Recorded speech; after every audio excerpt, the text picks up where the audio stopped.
અંકલેશ્વર તાલુકામાં આંબાવાડી સૌથી વધુ આવેલી છે. અંકલેશ્વર, જૂના દીવા, બોરભાઠા, નવી દીવી, જૂની દીવી, બોરભાઠા, બેટ, ઉછાલી, બાકરોલ, કાસિયા, માંડવા સહિત અંકલેશ્વરના 25થી વધુ ગ્રામીણ વિસ્તારો કેરીમાં લંગડો, કેસર, હાફૂસ, રાજાપુરી, દશેરી સહિતની 25થી વધુ જાતની કેરીનું સિઝનમાં અંદાજે 6.50 કરોડથી વધુનું ઉત્પાદન થાય છે. જેમાં સારી ગુણવત્તાયુક્ત કેરી એક્સપોર્ટ માર્કેટ 2 થી 3 કરોડ હોય છે. ચાલુ વર્ષે સૌપ્રથમ શિયાળામાં ધુમ્મસ બાદ ચોપ્પા નામનો રોગ આવતા મોર બળી ગયો હતો.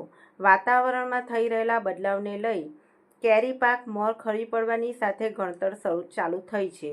તો ઉનાળો વહેલો શરૂ થતાં આંબે આવ્યો મોર બળી જતાં કેરીનો એક આંબા પર 5 થી 10 મણ કેરી પાકી હતી તે હવે માંડ 15 થી 20 કિલો થઈ ગઈ છે. એક તબક્કે કેરી અને તેના મોરથી નામી પડતા આંબાના ઝાડ ઊભા સુકાઈ રહ્યા છે, જેને લઈ કેરીનું ઉત્પાદન ચાલુ વર્ષે 70% જેટલો માતબર ઘટાડો થયો છે.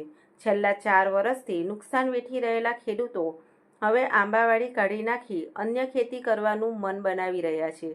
ચાલુ વર્ષે સ્થાનિક બજાર પ્રમાણમાં ઓછી અને કેરી ભાવ ઊંચા રહેવાનું ખેડૂતો જણાવી રહ્યા છે.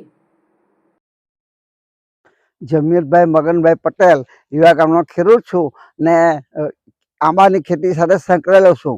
અમારે આ વર્ષે શરૂઆતમાં આંબાની અંદર એટલી બધી મંજરી આવેલી હતી કે અમને એવું લાગતું હતું કે આ વર્ષે આમ જનતાને એકદમ સસ્તી ખાવાની કેરી મળશે, પણ અમારા ખેડૂતને તો આસમાનની સુલતાની બેનો સામનો કરવો પડશે. આસમાની એવી આફત આવી કે શરૂઆતમાં કેરીનો જે મોર હતો એ ચોપડો નામનો રોગ આવવાથી મોર બધો બળીને ભસ્મ થઈ ગયો છે. હાલમાં આજે તમે જોઈ શકો છો કે જવલ્લે ઝૂલતી કેરી દેખાય છે. અત્યારે તો આ સિઝનની અંદર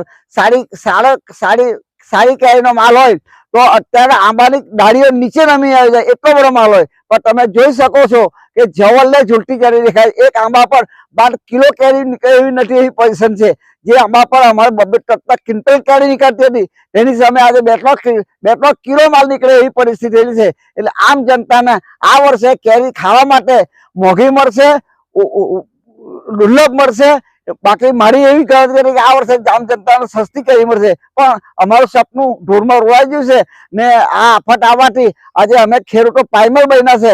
અમારે આ આંબાની ખેતી કાઢી રાખવી પડે એવી પોઝિશન થયેલી છે. આપણે એટલે કેરી આંબાની ખેતી પ્રત્યે અમને સુખ આવી ગયેલી એટલે નફરત આવી ગયેલી એવું કહે તો ચાલે, કેમ કે આ કેરી વર્ષો વર્ષ આવી રીતનું જ બને છે અમારે. એટલે અમારા ખેડૂત આમદાની જે મળી જોઈએ ખેતી એ અમને મળતી નથી. એટલે અમે લોકો આ વર્ષે એવો નિર્ણય કરી રહ્યા છે. ઘણા આંબાવાળા ખેડૂત એવું વિચારે છે કે ભાઈ આંબાની ખેતી કાઢી નાખવી છે, કાં તો શેરડી પાક પર અન્ય પાક તરફ વળવું જોઈએ તો આપણું કઈ ખેડૂતનું ભલું થાય. અસ્તુ. વંદે માતરમ. ભારત માતા કી જય. જય હિન્દ, જય ભારત. મારું નામ કિરણ ભીખાભાઈ પટેલ.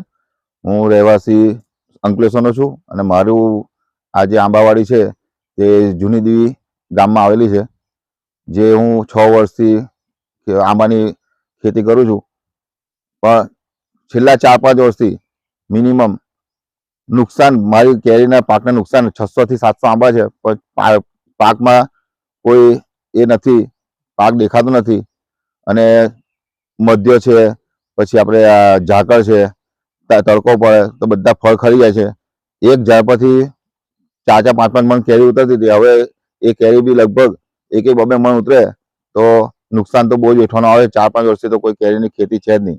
હવે અમારે આ ખેતી બંધ કરીને બીજી ખેતી તરફ વળવું પડે એવું લાગે છે. એના પ્રયાસ કરવા પડશે એવું લાગે છે.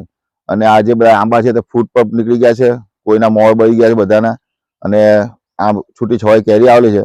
પણ જો હવે આ જોઈએ 1-2 સિઝન પછી નહીં તો ભાઈ બીજી ખેતી બાજુ વળવાનું વિચારીએ છીએ, કારણ કે આંબા કાઢીને પછી બીજી કંઈ ખેતી કરીએ એવું વિચારીએ છીએ અમે. અને નુકસાન 4-5 વર્ષથી નુકસાન સહી જ છે. અમે મહેનત કરીએ છીએ, દવાઓ છંટાઈએ છીએ, બધું જ ટ્રીટમેન્ટ તો બધી ચાલુ 3-3, 4-4 ટ્રીટમેન્ટ કરીએ છીએ.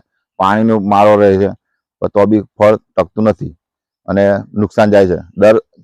દર વર્ષે 5-7 લાખનો નફો થાય એવી આશા અમે કરીએ, પણ નથી થતો અને બધી કેરી ખરી જાય છે. કે વાતાવરણ માફક નહીં આવતું કે જે હોય તે, પણ કેરીની ખેતીમાં હવે નુકસાન દેખાય છે, બીજું કશું દેખાતું નથી.